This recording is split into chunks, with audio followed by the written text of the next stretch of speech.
જય શ્રી કૃષ્ણ, જય માતાજી, ચોરવાડી માતાના બધાને આશીર્વાદ આપે. આવું મારું અહીંયા હું આવ્યો છે મારા દાદીના ગામડામાં અને મારા દાદાજીના ગામડામાં. તો મારું એક જ અહીંયા વિચાર છે, તમે બધા મને અને રાધિકાને અને મારા આખા કુટુંબને આશીર્વાદ આપો. હું અહીંયા બધાને આશીર્વાદ લેવા માટે આવ્યો છે. અહીંયા તમે બધા જમીને ખૂબ અમને આશીર્વાદ આપીને જજો. અને ચોરવાડ તો મારા દાદા અને મારા દાદીના જન્મભૂમિ છે.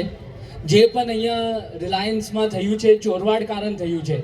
દાદાજી ચોરવાડના છે અને મારું અહીંયા મારું એક વિચાર આવ્યું કે એક ધીરુભાઈ ચોરવાડથી ઊભો થયો, તો અહીંયા આ ગામથી 10 ધીરુભાઈ ઊભા થવું જોઈએ, આવું મારું વિચાર છે.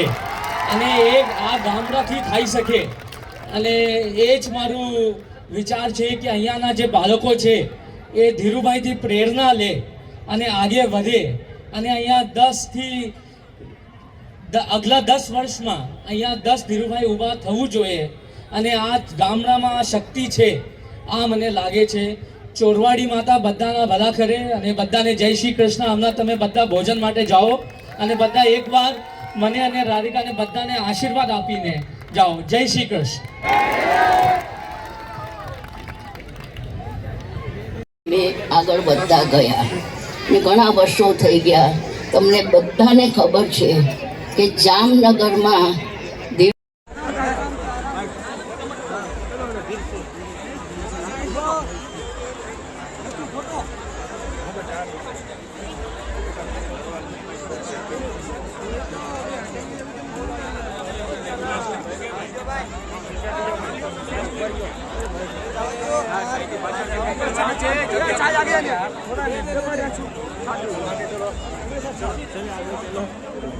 સ્નેહી ભોજનમાં પધાર્યા છો તો શ્રીમાન ધીરુભાઈ અંબાણી સાહેબ, માતૃશ્રી કોકિલાબેન, શ્રીમાન મુકેશભાઈ અંબાણી સાહેબ, નીતાબેન અંબાણી સાહેબ અને સમસ્ત અંબાણી પરિવાર તરફથી આપ સર્વેનું હાર્દિક સ્વાગત છે.